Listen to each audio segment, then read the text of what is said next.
Some nights stay with you forever, even when you wish they wouldn't.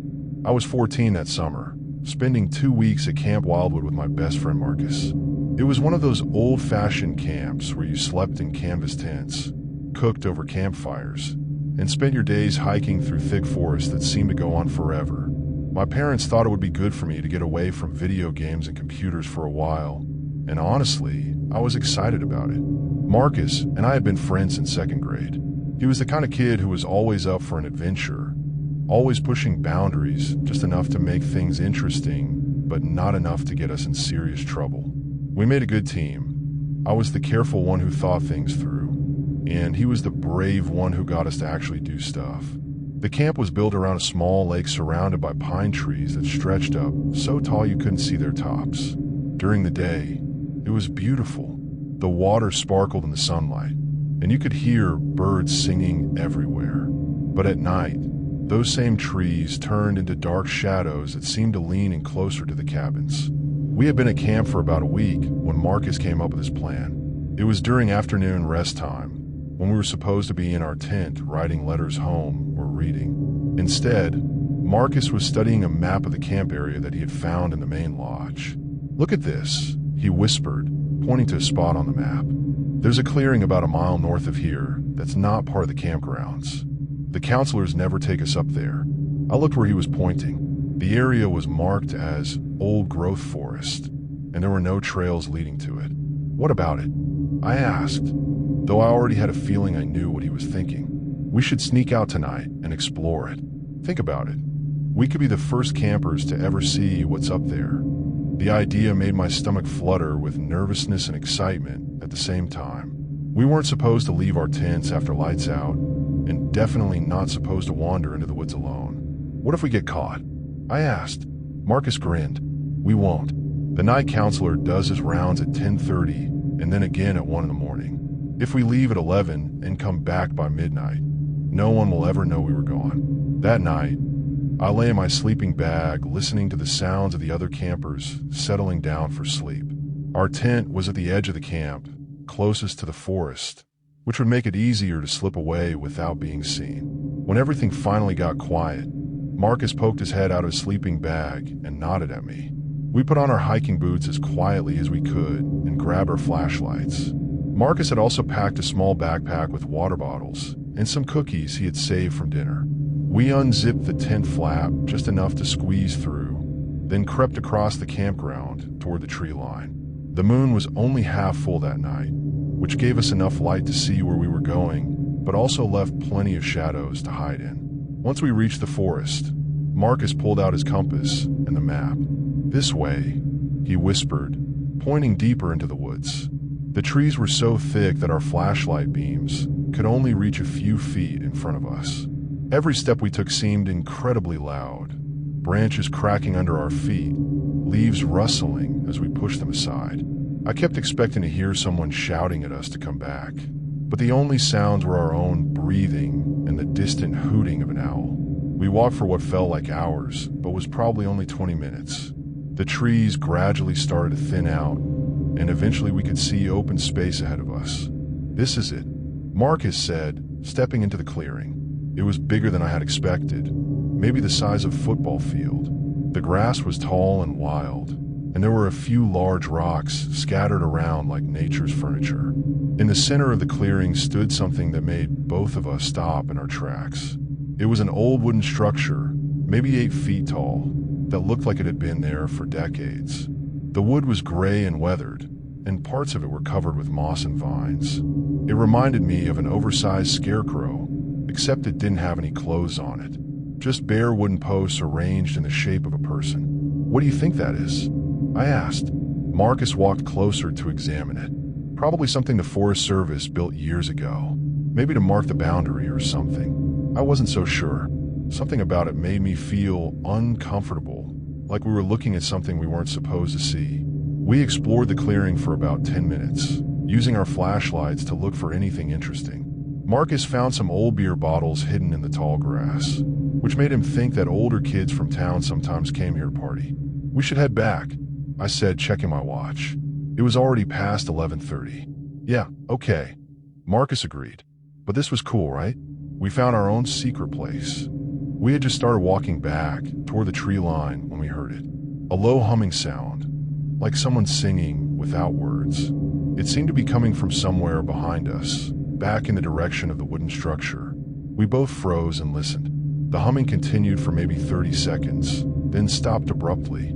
"Did you hear that?" Marcus whispered. I nodded, my heart pounding. "We need to go. Now." We started walking faster toward the trees, but before we reached them, the humming started again. This time it sounded closer, and there seemed to be more than one voice. That's when we saw the lights. They were small and flickering, like candles, but they were moving around the wooden structure in a slow circle. We couldn't see who was carrying them, but we could hear footsteps in the grass and hushed voices speaking words we couldn't understand. Marcus grabbed my arm and pulled me down behind one of the large rocks at the edge of the clearing. We crouched there, barely breathing, watching the lights move in their strange pattern. "We have to get out of here," I whispered. "I can't see a way back to the trees without them spotting us." Marcus whispered back. The lights continued their circular dance for what felt like an eternity. Sometimes the humming would get louder, and sometimes we could hear chanting in a language that didn't sound like anything I'd ever heard before. Finally, after maybe 15 minutes, the lights began to fade and the voices grew quieter. Eventually, everything went silent and dark again. We waited another few minutes to make sure whatever we had witnessed was really over, then crept as quietly as possible back to the forest. Neither of us spoke until we were halfway back to camp. "What do you think that was?" I asked. "I don't know," Marcus said, and for the first time since I'd known him, he sounded genuinely scared. "Some kind of ritual maybe, like a religious ceremony." We made it back to our tent just before midnight, slipped inside, and pretended to be asleep when the night counselor made his rounds 20 minutes later. The next morning, we both felt like the whole thing had been a weird dream. In the daylight, surrounded by other campers and the normal activities of camp life, it seemed impossible that what we had seen was real. But Marcus and I never talked about going back to explore that clearing again. And even now, 20 years later, I sometimes wake up in the middle of the night thinking about those moving lights and wondering what we had stumbled upon in that forgotten corner of the forest. Whatever it was, I'm glad we had the sense to stay hidden and watch from a distance. Because I have a feeling that if we had been discovered that night, we might never have made it back to camp at all. Every parent thinks they know the sounds their house makes at night. I thought I did too, until that muggy August evening when I learned how wrong I was. My name is Michael, and I'm 38 years old. I work as an accountant.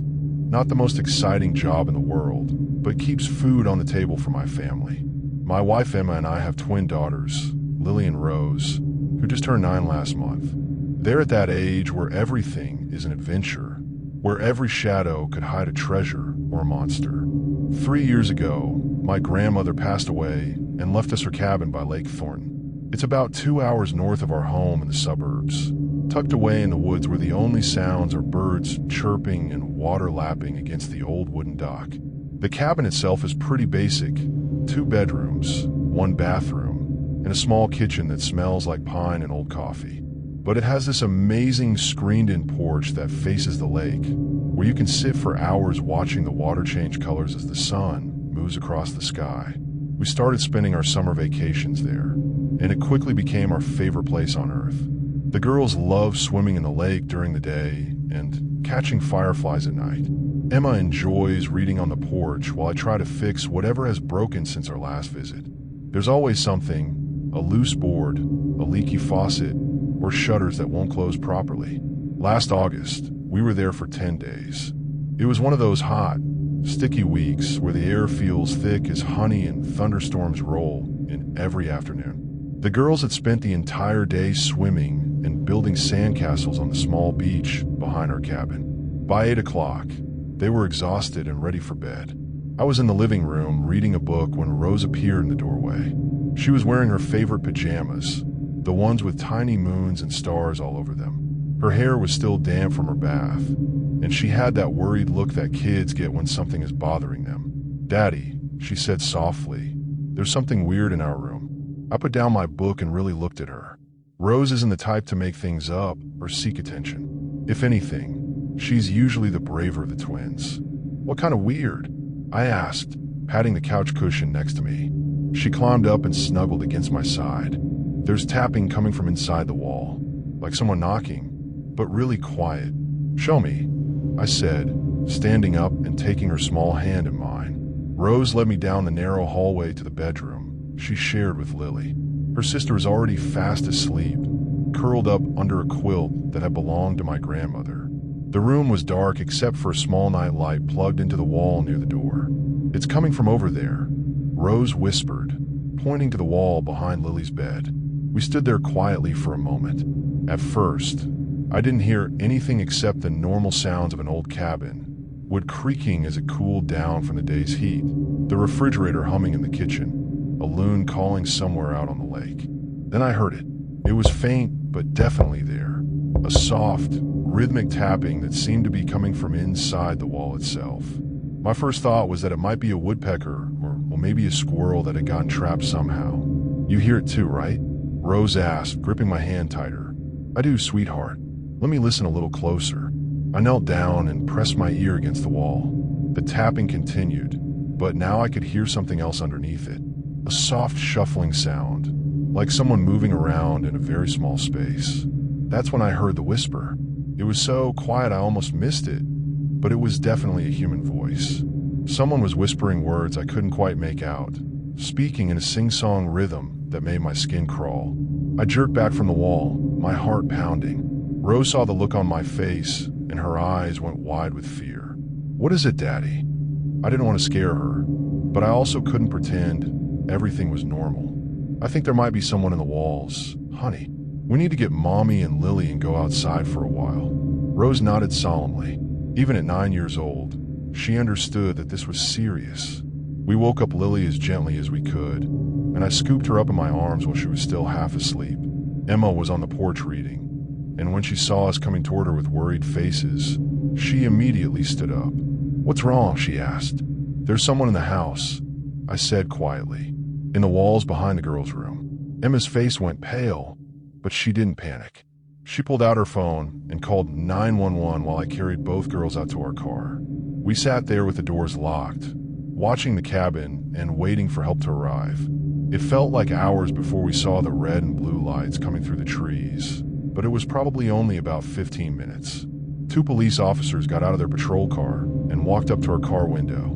You folks called about an intruder? The older officer asked. I explained what we had heard, and they nodded seriously.